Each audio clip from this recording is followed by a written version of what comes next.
Hello fellow collectors and welcome to Long's Toys. Today we are taking a look at Bumblebee from the Robot Enhanced Design, or R.E.D, line of figures from Hasbro. These are Walmart exclusives. I actually got this from Walmart.com. I pre-ordered this a long time ago, back with his Wavemate Coronation Starscream, which I've already reviewed, got that a while back, and then this one finally just shipped and showed up the other day, so pretty excited to take a look at him. I really like the artwork here on the front of the box. I think that's pretty cool. Although it's kind of weird. It almost looks like his paint is chipping and kind of like flaking off to the side here. I don't really know what that's about, but looks kind of neat. Over here on the side, you can see his accessories are actually packed in this little separate plastic compartment, which is kind of cool. And then taking a look at the back here, you just get to see some cool shots of the action figure itself with some of the accessories that he comes with. So, pretty fun packaging. I like it. It's very bright, very colorful, really nice artwork on the front. Not really anything going on the top or bottom. So I'm going to go ahead and get him out of the box here, and we'll take a closer look. So here he is out of the packaging, and honestly, he's not a bad-looking figure. It's a nice representation of the character. I think they did a good job. The thing that just really boggles my mind with this figure is the scale. Bumblebee's a smaller character, and here he is next to Optimus Prime. I mean, he's huge. Now, I understand you're not going to do a figure that's like half the size of Prime, but you could do maybe 3/4 the size, give him an extra accessory or so if you're trying to make it, say, worth the same price. But he is just massive. I mean, he's bulkier, he's as tall, if not a little taller, and just seems huge in comparison to Prime, and that just boggles my mind. It just really doesn't look right. He looks like someone's been eating his green vegetables or something. I don't know what's going on. But anyway, so that's like the one minor complaint I have with the figure. But otherwise, it's pretty cool. He's got a lot of nice articulation. I think the head sculpt looks good. They did a nice job there. Kind of look, tilt front to back, kind of tilt side to side a little bit. It's basically just a ball joint, so you can get all that kind of movement there. Certainly looks side to side, no problem. You have butterfly joints in the shoulders, as well as a rotation. And then, of course, you have the hinge. So you can see you can get a pretty nice range of motion there with the shoulder. The only thing I'll say is that you want to be a little careful because in keeping to kind of keep the same shape of the shoulder, they put that angle into the joint as well. So just be a little careful when you're bending it up. But otherwise, it's no problem. You have a bicep swivel there. You have a double jointed elbow. So you have a really nice range of motion there. You do have a hinge and a swivel in the wrist, and he does come with an alternate set of hands that we'll get to in a minute.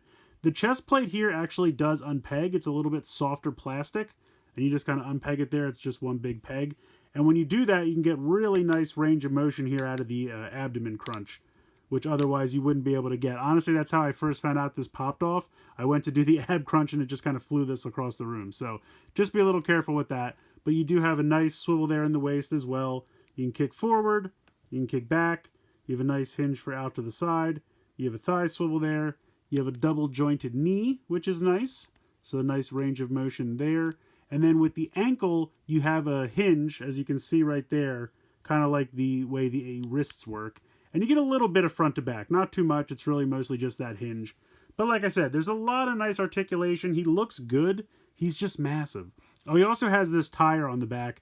You can unplug that, leave that off if you don't like that look. But if you like the accessory, you can peg that onto the back. So if you don't like it, you can pop that right off. Speaking of accessories, he does come with a couple things. So like I said, he's got an alternate set of hands. He's got a closed, like, fist set of hands, but I feel like Bumblebee's not really known for throwing punches. But if you want, he does have a closed hand set. He does come with a gun, which you can peg in pretty easily into the hand here, which I think looks pretty cool. And he comes with two effect pieces for this.